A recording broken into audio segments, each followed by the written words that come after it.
ধাপে ধাপে আমরা অগ্রসর হচ্ছি। আমরা আগামী দিনে পূর্ণাঙ্গ শরিয়া কায়েম করার স্বপ্ন দেখি। বাংলাদেশে ইসলামী বিপ্লব হবে, কোরআনী হুকুমত কায়েম হবে, আল্লাহর কোরআন হবে বাংলাদেশের সংবিধান।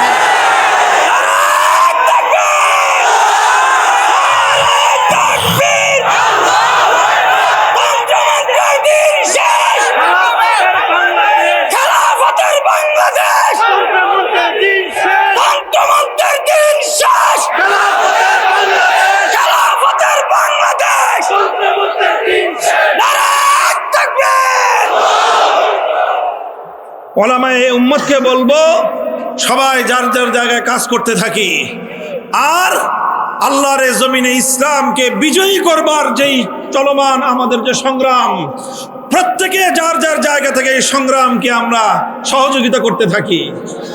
খবরদার, কোন পরিবেশে, কোন প্রেক্ষাপটে আল্লাহর কোরআন এবং নবীর সুন্নাহর মূল পথকে বাধাগ্রস্ত করার কোনো কাজের সাথে কোনো আলেম সম্পৃক্ত হওয়ার দুঃসাহস দেখাবেন।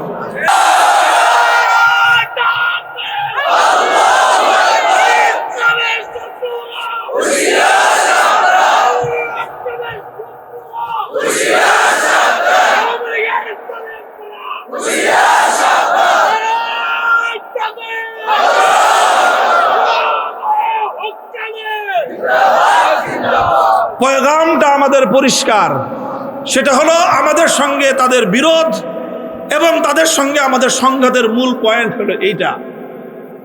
আমরা তাদের কাছ থেকে অন্য কোনো ফ্যাসিলিটি আর সুযোগ সুবিধা নিয়ে মারামারি করি না। আমরা তাদের সঙ্গে, আওয়ামী লীগ বিএনপি কারো সঙ্গেই আমাদের দুনিয়ার স্বার্থের লড়াই নাই। আমাদের মূল লড়াইটা হলো যে আমরা আমাদের এই মাটিতে, আমাদের জন্মভূমিতে শতভাগ আল্লাহর দ্বীনকে নিয়ে আমরা চলতে চাই। আমি যেখানে যা করব সেটা ইসলাম অনুযায়ী করব। আমার ইসলাম পালন করবার উপর কোন ধরনের বিধিনিষেধ আরোপ করার কোনো অধিকার তোমাদের নাই। আর আমার ইসলাম পালন করবার ক্ষেত্রে যদি কোথাও কোনো বাধা প্রদান করবার কোনো পরিবেশ আমরা দেখি, সেই বাধাকে ভেঙে গুড়িয়ে দেওয়ার জন্য যা করতে হয় সেটাই আমরা করব, সেটাই আমরা করব ইনশাআল্লাহ।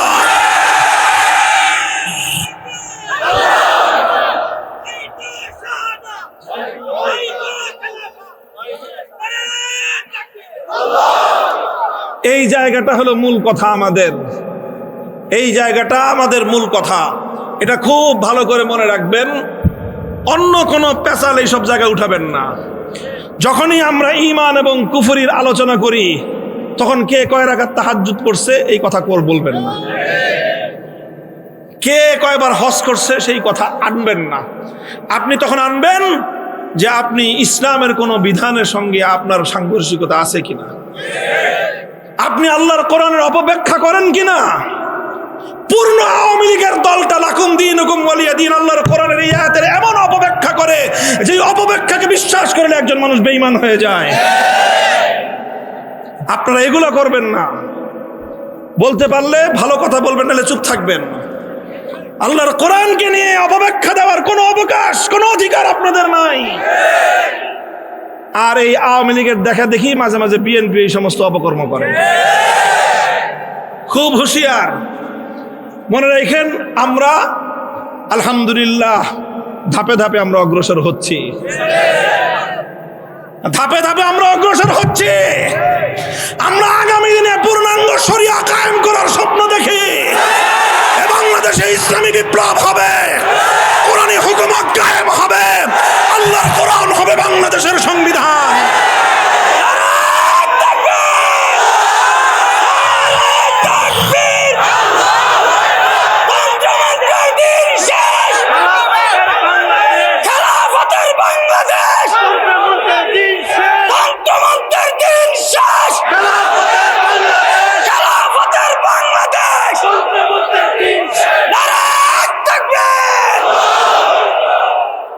ওলামায়ে উম্মতকে বলবো, সবাই যার যার জায়গায় কাজ করতে থাকি, আর আল্লাহর জমিনে ইসলামকে বিজয়ী করবার যেই চলমান আমাদের যে সংগ্রাম, প্রত্যেকে যার যার জায়গা থেকে এই সংগ্রামকে আমরা সহযোগিতা করতে থাকি। খবরদার, কোন পরিবেশে, কোন প্রেক্ষাপটে আল্লাহর কোরআন এবং নবীর সুন্নাহর মূল পথকে বাধাগ্রস্ত করার কোন কাজের সাথে কোন আলেম সম্পৃক্ত হওয়ার দুঃসাহস দেখাবেন।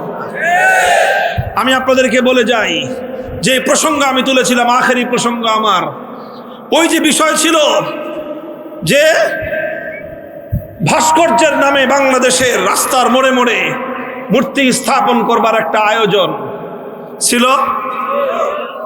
এই আয়োজনটাকে বৈধতা দেওয়ার জন্য এরকম কিছু খোঁড়া যুক্তি, ওই যে আগুন পূজা, আগুনকে সম্মান করাকে বৈধতা দেওয়ার জন্য আওয়ামী লীগের কিছু নেতা নেত্রীরা যেরকম খোঁড়া যুক্তি দাঁড় করাইছিল, ঠিক ওই রকম কিছু খোঁড়া যুক্তি দাঁড় করাইছিল তারা এই ভাস্কর্যকে বৈধতা দেওয়ার জন্য। এর চেয়েও বড় দুঃখজনক বিষয় হলো, কিছু মানুষকে টুপি দাড়ি লাগায়ে মিডিয়ার সামনে এনে তাদেরকে দিয়েও ভাস্কর্যের ব্যাপারে কোরআন এবং হাদিসের রেফারেন্স দিয়ে এই যেই কোরআন নাজিল হয়েছে শিরককে মূলোৎপাটন করে তাওহীদ কায়েম করার জন্য, যে আল্লাহর পয়গম্বরের জীবনের মূল মিশন ছিল আল্লাহর জমিন থেকে সমস্ত শিরক উৎখাত করে একত্ববাদ কায়েম করা, সেই নবীর হাদিস থেকে জালিয়াতিপূর্ণভাবে এই ভাস্কর্যের বৈধতা প্রমাণ করার জন্য কিছু মিথ্যা প্রমাণ দাঁড় করানো। আমি আপনাদেরকে বলি, আবার আপনারা খুঁজবেন, এই নেট ইন্টারনেটে আজকাল সবকিছু থাকে। কারা কারা এই অপকর্মগুলো করেছিল, কারা কারা এই অপকর্মগুলো করেছিল, এদের ব্যাপারে সমাজে কোনো প্রশ্রয় দেওয়ার, কোনো নমনীয়তার সুযোগ নাই। এরাই হলো ইসলামের সবচেয়ে বড় দুশমন। উলামাউ জামানিহিম শাররু মান তাহতা আদিমিস সামা। আসমানের নিচে, জমিনের উপরে ইসলামের জন্য এর চেয়ে বড় ক্ষতিকর প্রাণী আর কেউ হতে পারে না।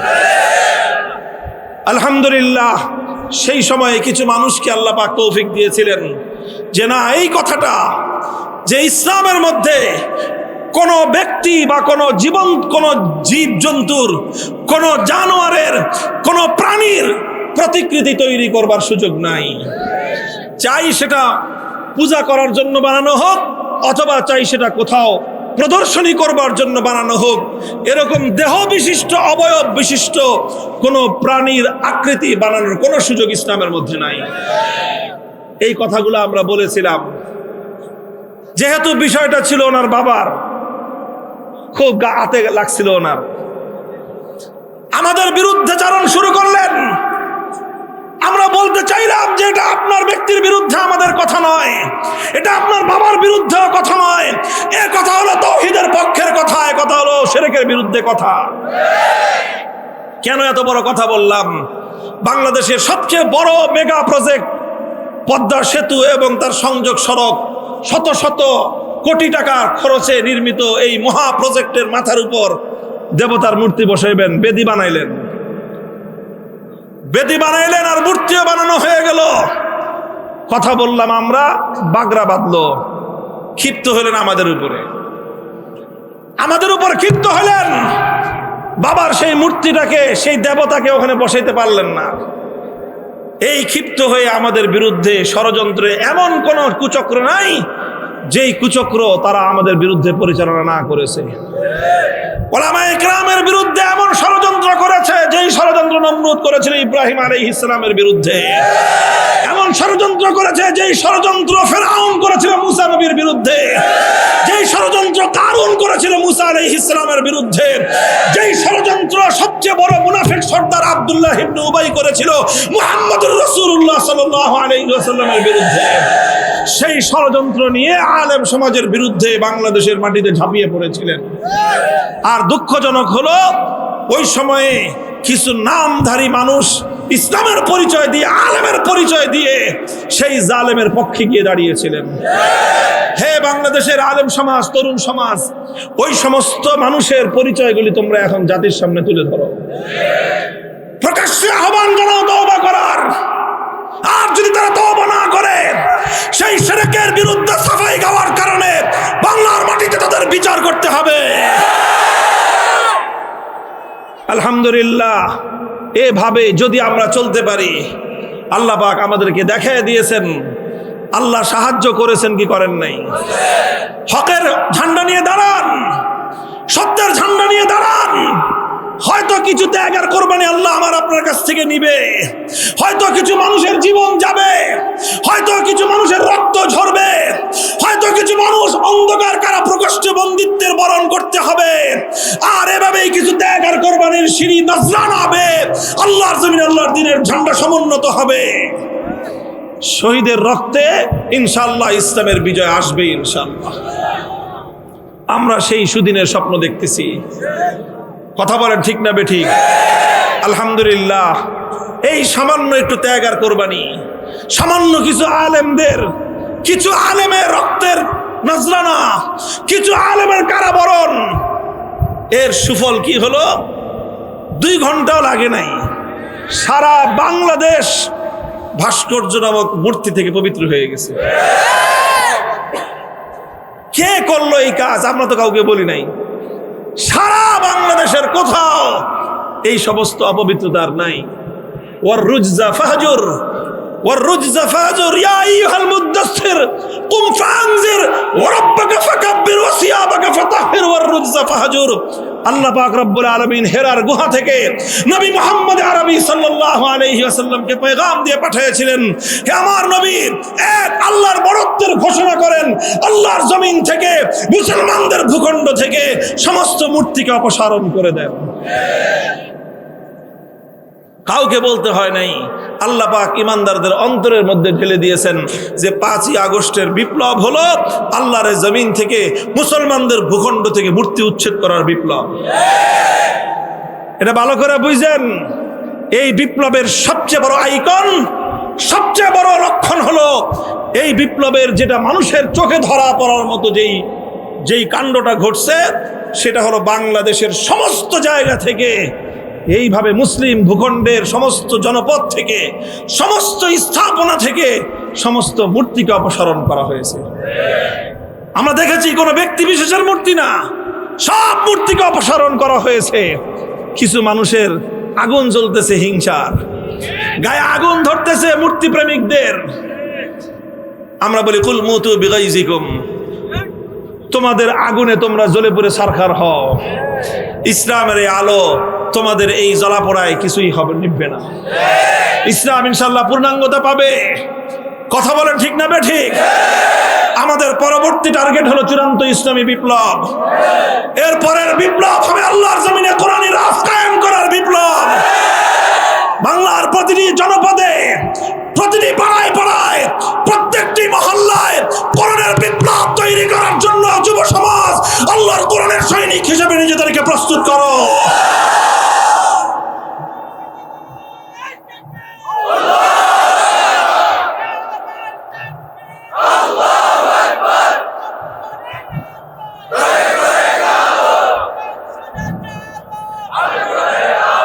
আল্লাহ পাক রব্বুল আলামিন আমাদেরকে তৌফিক দান করেন। আমরা এভাবে, আলেমদের কাজ হলো ঝান্ডাটা নিয়ে দাঁড়ায় থাকেন, বুকের মধ্যে ঝান্ডা ধরে দাঁড়ায় থাকেন। প্রয়োজনে জাফর ইবনে আবি তালেব রাদিয়াল্লাহু আনহুর মতো ডান হাতে ঝান্ডা ধরেছেন দিনের, ডান হাতের উপর কাফেরের তরবারির আঘাত লেগেছে, ডান হাত কেটে টুকরো হয়ে গেছে, বাম হাত দিয়ে তরবারি ধারণ করেছেন, বাম হাত কেটে শরীর থেকে বিচ্ছিন্ন হয়ে গিয়েছে, দুই হাঁটু দিয়ে তাকে আঁকড়ে ধরে, দাঁত দিয়ে কামড় ধরে আল্লাহর দ্বীনের ঝান্ডা সমুন্নত রেখেছেন। আমাদের হাত কাটতে পারবা? ইতিহাস তো বলে যখন কাফের সর্বশেষ ওনার কল্লার উপর আঘাত করেছিল, কল্লা কেটে গেছে, দ্বীনের ঝান্ডা কামড় দিয়ে তখনও দাঁড়িয়েছিল।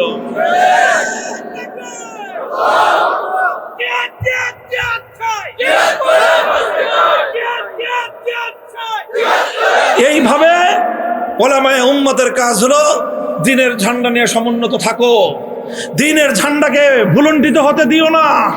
আল্লাহর দ্বীনের সম্মানের প্রশ্ন যখন আসবে তখন কারো বাপদাদার পরিচয়ের দিকে তাকায় থাইকো না। আল্লাহর দ্বীনের সম্মানের গৌরবের বিরুদ্ধে যেই আসবে তার বিরুদ্ধে তুমি রাস্তায় রুখে দাঁড়াও। আল্লাহর নবীর ইজ্জতের বিপক্ষে যে দাঁড়াবে ওর কল্লা সহ ওর গোটা অস্তিত্বকে বিলুপ্ত করে দাও।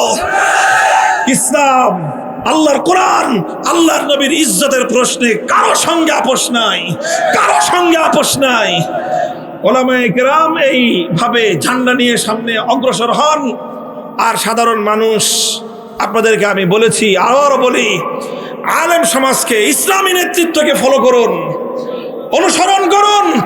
বাংলার মাটিতে বিপ্লব আসবে ইনশাআল্লাহ। হাজার বছর ধরে আমাদের পূর্বপুরুষরা এই মাটিকে চোখের অশ্রু, গায়ের ঘাম আর বুকের রক্ত দিয়ে সিঞ্চন করে দিয়ে গেছেন এই মাটিতে ইসলামী বিপ্লবের ফুল ফোটার জন্য। এখানে রক্ত আছে হাজী শরীয়তুল্লাহর, এই মাটিতে রক্ত ঝরেছে ফকির মজনু শাহর, এই মাটিতে রক্ত ঝরেছে নেসার আলী তিতুমির রহমতুল্লাহ আলাইহির। এই মাটিতে অসংখ্য শহীদ গাজীর রক্ত আছে। এই রক্ত কোনো ব্যক্তি স্বার্থে নয়, দলীয় স্বার্থে নয়, এ রক্ত হলো আল্লাহর জমিনে আল্লাহর দ্বীনের ফুল ফোটার জন্য। কাজেই আল্লাহ পাক আমাদের সকলকে তৌফিক দান করুন। আল্লাহ আমাদের সকলকে আল্লাহর দ্বীনের গৌরব সমুন্নত করবার জন্য সঠিক কর্মপন্থা অবলম্বন করা তৌফিক দান করুন। ওয়া আখিরু দাওয়ানা আলহামদুলিল্লাহি রাব্বিল আলামিন। আসসালামু আলাইকুম ওয়া রাহমাতুল্লাহ।